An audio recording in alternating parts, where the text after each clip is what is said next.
what it's like to run a casino, what it's like to be in charge of running a casino. I'm not that interested in how the games are played. I'm interested in how the whole business runs. Remember when Martin Scorsese turned Las Vegas into a 3-hour neon pressure cooker where the suits were loud, the tempers were louder, and somehow the blueberry muffins became a full-blown management crisis? Well, Casino hit theaters in 1995 with Robert De Niro as Sam Ace Rothstein, the gambling genius trying to run a mob-backed casino like it's a Swiss watch, Joe Pesci as Nicky Santoro, the human alarm bell who treats Vegas like his own personal punching bag, and Sharon Stone as Ginger McKenna, the dazzling, self-destructive wild card who can walk into any room and make every bad decision feel really expensive. And then toss in Jimmy Woods, Don Rickles, and enough gold jewelry to blind a pit boss, and you've got one of the most intense crime movies of the 90s. Plus a marriage that collapses faster than a rookie's bankroll on his first night in town. But today we're going to count 15 weird facts that you didn't know about Casino. From the real mob stories behind the madness, to a wardrobe budget that practically needed its own gaming license, to a profanity record so absurd, it's hard to believe that it even cleared an R rating. But before we roll the dice, hit like and subscribe to Remember When for more deep dives into the movies and shows that we grew up with.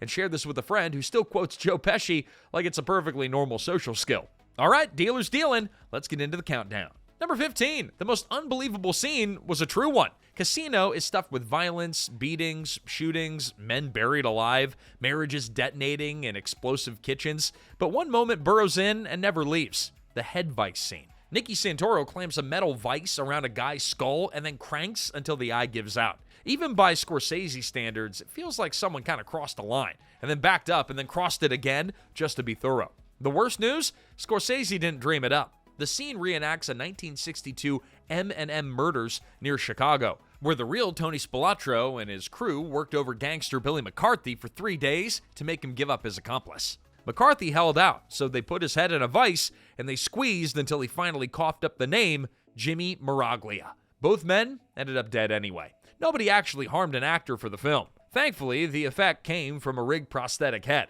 while Pesci supplied the dread. And Pesci is what makes it unwatchable. He plays Nicky calm, almost bored, like the whole thing is just an annoying errand before lunch. But here's the real kicker. What you see is the toned-down cut. Scorsese deliberately shot a nastier version than he'd ever meant to keep, betting the MPAA would fixate on the worst frame and then demand it gone, leaving the rest of the violence untouched. He sacrificed one shot and got to keep the R rating. Number 14, Robert De Niro studied the real Frank Rosenthal to build Ace. De Niro didn't build Ace Rosenthal by going to the source. He spent real time with Frank Lefty Rosenthal himself. Rosenthal was down in Florida by then. He was banned for life from every casino in a town that he helped put on the map. De Niro went down and absorbed everything. The clothes, posture, small gestures, the way that Rosenthal talked about running a floor.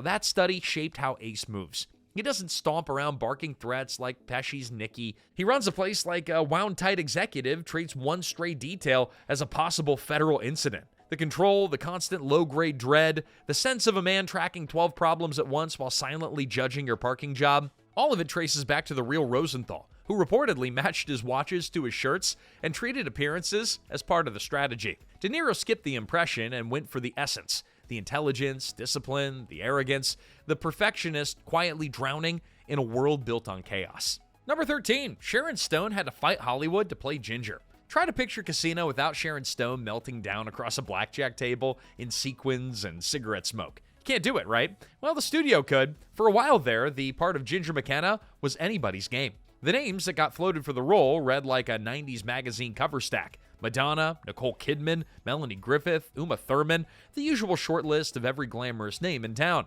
Michelle Pfeiffer was in the mix too. She passed. She'd already played a drugged-out mob wife in Scarface, half-starved herself doing it, and had zero interest in living through that again. The holdup with Stone was simpler. Hollywood watched Basic Instinct and filed her under Bombshell, full stop. A face for the poster, but not a woman who anchors a 3-hour Scorsese spiral into Vegas heartbreak. Her own management actually pushed her away from it. Too dark, too unglamorous, too unlikable. But Stone wanted it anyway, and badly. She lined up meeting after meeting, and Scorsese canceled the first 2 over scheduling. So she decided that she was getting ghosted, and when his people came around for a third try, she blew it off and went to dinner instead. So Scorsese tracked her down and made his case in person. The most legendary director alive refusing to let a scheduling mess cost him his Ginger. He laid her out a version of the character, Not a fur coat decoration, but a woman drowning in money and addiction while the city ate her alive. Scorsese was sold. A Golden Globe and her one and only Oscar nomination later, and nobody else's name even comes to mind. And no one is more surprised than me. Okay. It's a miracle. Number 12, $1 million walked off set in silk shirts. Casino didn't have a wardrobe department. It had like a textile economy. The production dropped roughly $1 million on clothes alone, which in the mid-90s is like half the budget walking off in silk shirts and golden cufflinks kind of money. And every dollar of it, it's all there on screen. Now, De Niro's Ace Rothstein changes outfits so frequently that it looks like he's personally outdressing the entire city. He's got about 70 looks total, 52 of them custom suits and jackets. At that count, he's less a casino executive and more a department store with a temper. The accuracy is where Scorsese went off the deep end. De Niro and costume designer Rita Riak flew to Florida to meet the real Frank Lefty Rosenthal, a man obsessed with looking like he owned the building and possibly your mortgage. He opened his photo albums, walked them through his closet, and handed over his original shirt makers so the movie could copy his loud jackets and clashing on-purpose color schemes down to the stitch. That's why Ace dresses like a roulette wheel detonated inside a tailor shop. Ginger kept pace at around 40 outfits, polished and untouchable early on, and then slowly coming apart at the seams as Vegas wears her down. The clothes quietly track her collapse. I mean, even the extras got dressed from vintage archives, so every floor felt locked in the era. And the best part was that both stars had contract clauses that let them keep the entire wardrobe. Those suits outacted half the supporting cast. Number 11, half the dialogue was recorded by the FBI first. A chunk of Casino's dialogue feels more like you tapped the wrong phone line in 1978. And there's a reason for that. A lot of it came from actual mob surveillance. Scorsese and screenwriter Nicholas Pileggi weren't dreaming up gangster chatter from scratch. The federal government already did the legwork. Thousands of pages of transcripts from the investigation into the Midwest bosses quietly running Vegas casinos. Those wheezing old men muttering in the back room of Piscano's grocery store were built on a real Kansas City crime crew. The FBI bugged a social club and a local meat market, catching mobsters discussing skim money and the all-important guy who controlled the count room like middle managers reviewing the quarterly numbers, with more profanity, of course, and the occasional death threat over deli meat. That's the trick to why it lands. Real mobsters don't deliver clean Godfather monologues under dramatic chandeliers. They interrupt, they mumble, ramble, and bicker about cash under fluorescent lighting, looking like somebody's furious uncle haggling over wholesale sausage. Somehow, that's scarier. Scorsese leaned all the way in, handing De Niro, Pesci, and Frank Vincent loose setups, and then just letting them improvise on top of Pileggi's wiretap-fed lines.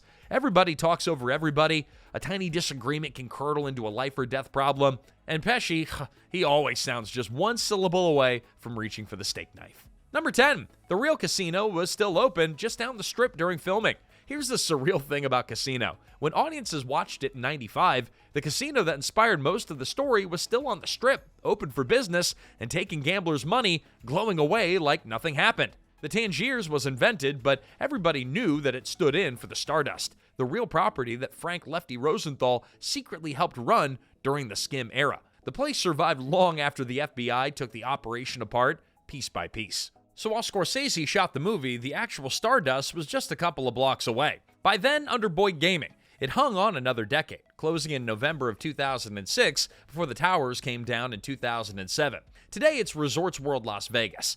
Scorsese couldn't film inside of it, of course. No casino wants Hollywood tying its brand to mob skimming, FBI raids, and Pesci turning people into meat sauce, so the fictional Tangiers handled the legal cover. The crew set up at the Riviera instead, which happily handed over a chunk of its floor during the dead hours between 1 and 4 a.m. So somewhere in 1995, a half-asleep tourist almost certainly bumped into De Niro at 2:30 in the morning carrying a warm shrimp plate.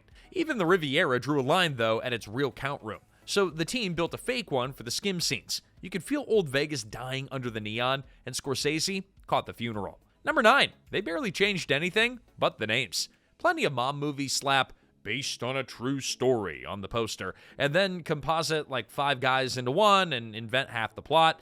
But Casino, they barely bothered. Same casinos, same crimes, same bodies in the desert, just different names. De Niro's Sam Ace Rothstein was Frank Lefty Rosenthal, a real sports betting prodigy who quietly ran the Stardust, Fremont, Hacienda, and Marina casinos for the Chicago outfit, without a gambling license, since the mob ties meant Nevada was never handing him one. Joe Pesci's Nicky Santoro was Tony the Ant Spilatro, the enforcer shipped out from Chicago to guard the skim and babysit Rosenthal, who promptly would go freelance and start the Hole in the Wall Gang, a burglary crew that drilled straight into walls to rob places. The Tangiers never existed, but everything it stood for, it certainly did. Sharon Stone's Ginger McKenna came from Jerry McGee, a former showgirl and chip hustler whose real life ran the same brutal route as the movie. The addiction, the affair with Spilatro, the overdose in an LA hotel, all of it pretty ugly, and none of it was secondhand gossip. Crime journalist Nicholas Pileggi built the source book out of FBI wiretaps, court records, and interviews with the actual people,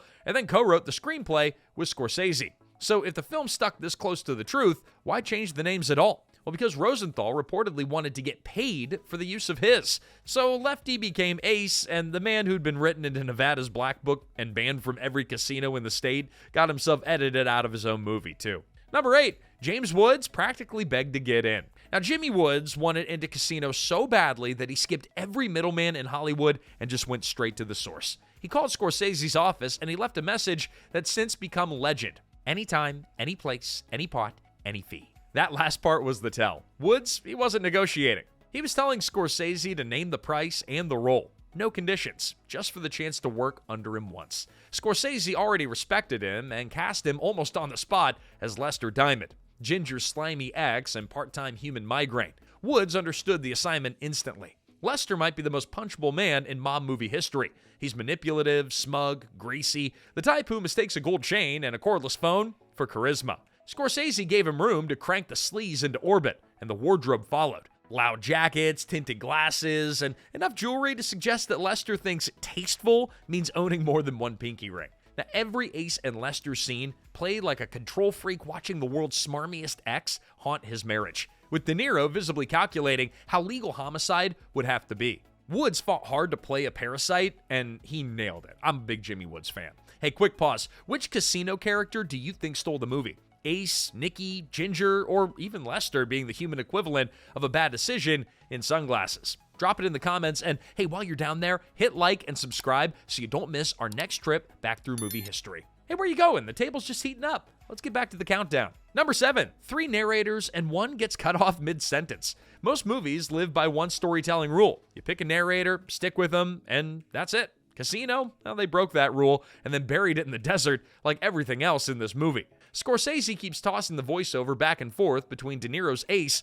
and Pesci's Nicky, with Frank Vincent's character barging in late like the world's most uninvited audiobook guest. It's a documentary-style trick that he's been sharpening since Goodfellas, stacking rival versions of the same events and the narration quietly becoming the plot. Early on, Ace owns it. He walks you through skimming, count rooms, gaming percentages, all like a man who alphabetizes his own blood pressure pills, and Vegas just hums along like a machine. Then Nicky elbows into the storytelling the same way that the real Spilatro muscled into the city, and everything starts coming apart. The cuts get faster, the freeze frames pile up, the whole movie speeds up like a snow globe filled with cocaine and betting slips getting shaken. Ace wants order, and Nicky wants everyone terrified. Scorsese lets the war play out through whoever's holding the microphone. The smartest beat lands at the end. Nicky narrates his way toward his own execution, and his voice gets cut off mid-sentence. Silence the instant that his grip on the story dies with him. The trick underneath it all is neither man is really reliable. Both narrate like untouchable kings of Vegas